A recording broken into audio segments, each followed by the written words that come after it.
bisa berjalan lancar.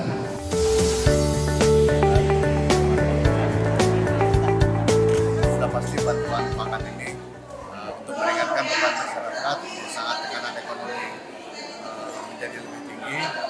Mudah-mudahan bantuan makan ini bisa menurunkan angka kemiskinan atau kemiskinan ekstrim.